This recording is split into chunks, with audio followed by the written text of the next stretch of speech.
Bonjour et bienvenue pour le top des cartes les plus rares de l'extension Règne de glace. Mais Berg, réveille-toi, tu es en retard. Beaucoup ont déjà fait les tops. À quoi bon insister? Allez, tu seras plus rapide la prochaine fois, hein. Laisse la place à la jeunesse et ne stresse pas, hein. Tu vas encore perdre les cheveux. Je ne perds rien du tout. D'abord, c'est un choix comme celui de vous présenter maintenant le top des cartes les plus rares de Règne de glace. Je vous ai préparé de la rigolade, 15 cartes sensationnelles, un montage exceptionnel et surtout... Surtout, t'as pas envie de te dépêcher, non? On va pas faire des introductions à chaque fois de 2 minutes, hein? Allez, tant qu'on y est, tu sais me dire c'est qui cette petite carte dresseuse? Elle est vraiment sympathique. Ouais, calmez-vous, relax. Rappelez-vous que les prix sont donnés à titre indicatif, qu'ils risquent de varier avec le temps, et que si je ne parle pas d'une carte en particulier, vous pouvez lui appliquer les moyennes suivantes. Les cartes V coûtent 5 €, les cartes VMAX, Full Art Pokémon et Dresseur 12 €, les Rainbow et Gold 30 €, et pour les alternatives, c'est un petit peu trop le bordel, et c'est pour ça que j'ai fait un top, donc on découvre ça maintenant. Oh, mais c'est Ramolos de Galar, regardez-moi cette carte, mais quelle puissance! Un Pokémon connu, reconnu, que dis-je, iconique, dans une posture des plus... Mais qu'est-ce qu'il fout? Mais il est vraiment teubé celui-là! Et non, hein, il ne fait pas partie de notre top, mais il ferait un excellent repas pour Articodin, Elector et Sulfura, les 3 oiseaux iconiques apparus la première fois sur nos petits écrans en 96 ou 96, hein, avec les Français je ne sais jamais où donner de la tête, hein, vous êtes vraiment chiant. Bref, j'ai quand même une petite préférence pour Totor. Oui, je donne des petits noms aux Pokémon. Il y a aussi Oui, Léon, Gus, et je vous laisse deviner le petit surnom que j'ai donné à Blitzy. On s'égare, 3 belles bêtes, 3 full art, 3 Pokémon que vous ne risquez pas d'oublier. Ah bah oui, 3 versions pour chacune d'entre eux, mais c'est encore gentil par rapport à notre fameux lapin couronné. J'espère que vous voyez de qui je parle. Oh papa, mon petit poney, regarde, il y a aussi un génie, un chat tigré, Totor et... Mais c'est quoi ça? Pourquoi il est si laid, papa? Non, ne t'inquiète pas, mon enfant, c'est encore une fois Ramolos, mais à trop faire l'imbécile sur les rives de Galar, il s'est chopé un coquillage sur la tête. Les légendes disent que ça lui donnerait une intelligence supérieure et un pouvoir extraordinaire. Si l'illustration est un autoportrait, laissez-moi avoir un doute. Vous l'avez compris, voici le quintet alternatif, 5 cartes Pokémon FA dans leur version alternative. Coup de cœur direct pour Galopa, mon petit poney, illustration de Sui, je ne sais pas, qui est une illustratrice numérique indépendante travaillant uniquement sur tablette graphique. Vous la connaissez peut-être pour ces cartes que vous avez probablement en 40 exemplaires dans le fond d'un tiroir.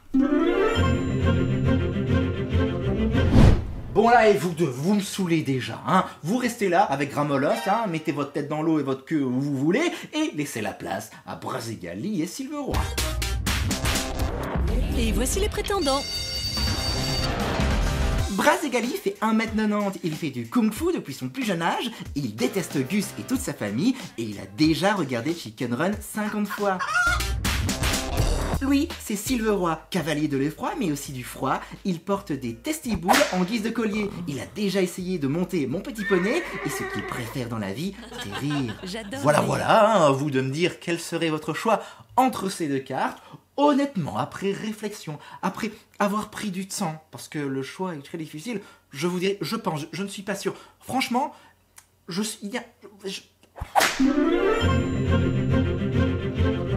Alors c'est vrai, j'en parlais, notre lièvre préféré apparaît 12 fois dans cette extension, un petit peu comme Chifours dans Style de combat.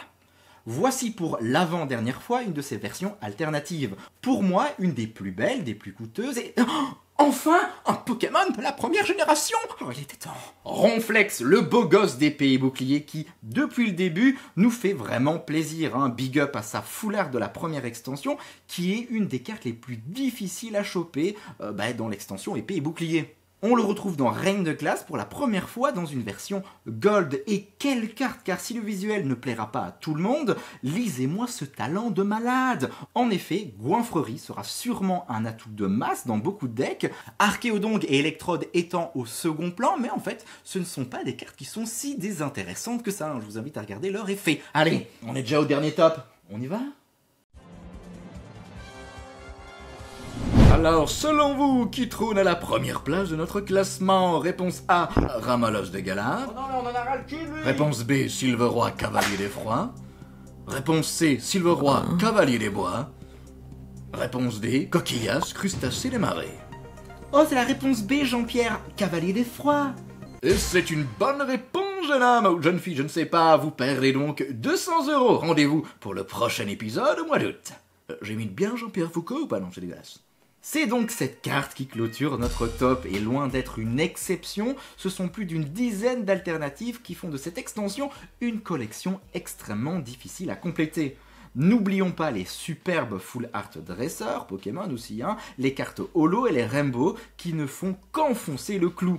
D'après Alexandre Lozac, qui m'a fait part de ses observations, les quotas sont meilleurs que sur Soleil et Lune et XY, mais des séries dans lesquelles il y avait aussi beaucoup moins de cartes. Reine de Glace détruit tout avec 233 cartes, 97 ultra au total, et c'est 35 secrètes comprises, certaines d'entre elles ne tombant que dans 1% des cas. En moyenne et dans un display de 36 boosters, vous avez une chance de tomber sur 6 cartes holographiques, 4 cartes V, une chance, 0,75, donc arrondissons à 2 VMAX, une full art et une chance de tomber sur une carte secrète. Et c'est vraiment très rare de tomber sur 2 secrètes dans un display, et on peut très bien ne pas en avoir du tout. On est donc sur une norme de 7 ultra par display, et au niveau des chiffres concernant les secrètes, voici la décomposition de chances de les avoir dans un booster.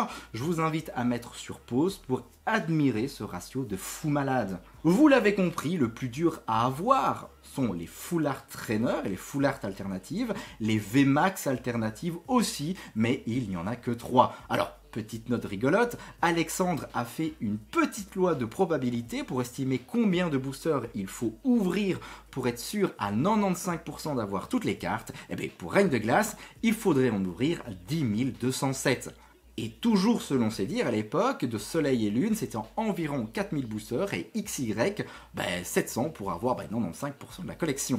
Et ben voilà, j'espère que je vous ai renseigné, que je vous ai fait rêver, mais le plus important, vous avez pris du plaisir à regarder cette vidéo. Alors, j'en rigolais au début de la vidéo, c'est vrai que c'est un format qui a été, que beaucoup se sont accaparés, mais peu importe, je prends toujours autant de plaisir. Honnêtement, c'est mon format préféré sur la chaîne parce que ça me permet en fait d'écrire, de tourner, de monter, de faire un truc ultra quali. Enfin bon, dites-moi un petit peu en commentaire, c'est très important ce que vous en avez pensé. Peut-être de laisser un petit pouce et de laisser un abonnement si ce n'est pas encore le cas. Vous êtes quand même, je pense, 75% sur la chaîne à regarder le contenu et à ne pas être abonné. Bref, en attendant notre prochaine revoyure les amis, je vous dis à très vite, des bisous et surtout, le plus important, prenez soin de vous.